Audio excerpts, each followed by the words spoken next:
Hello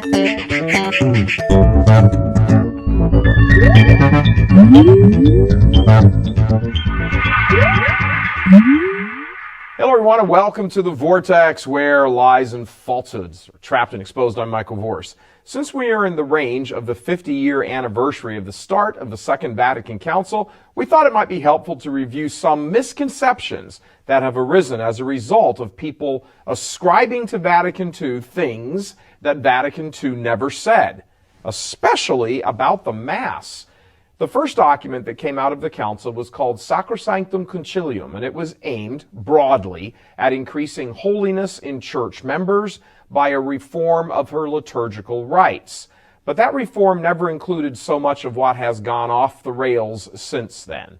For example, almost no Catholic really understands that Vatican II never said Latin should be thrown out, vestments should be changed, the altar should be turned around, bells should be done away with, the priest should face the people, no longer a need for incense, communion rails should be ripped out, statues and paintings of saints should be tossed out, Gregorian chant should be dumped, Holy Communion should be given in the hand, so-called Eucharistic ministers should be the usual and common distributors of Holy Communion, people should hold hands during the Our Father, kneelers should be discarded and people just remain standing.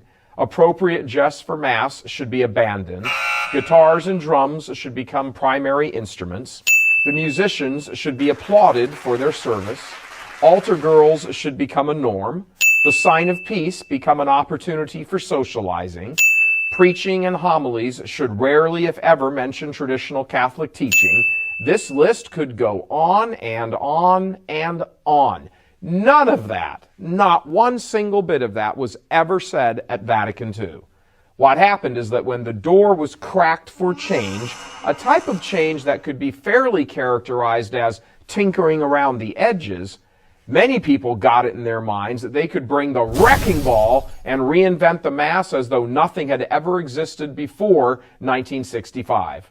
There are 100 reasons for this, and loads of people were involved with many different intentions, and all of that is worthy of much discussion, and we have those discussions here frequently during our Vortex episodes. But one thing is certain, the Mass has suffered greatly in the wake of Vatican II and the proponents of change. Massive change never intended by the Council.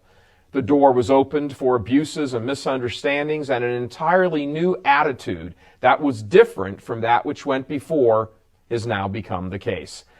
And we are seeing the consequences of all that now. In many cases, the Mass has more the look and feel of a Protestant service than the representation of the sacrifice of Calvary.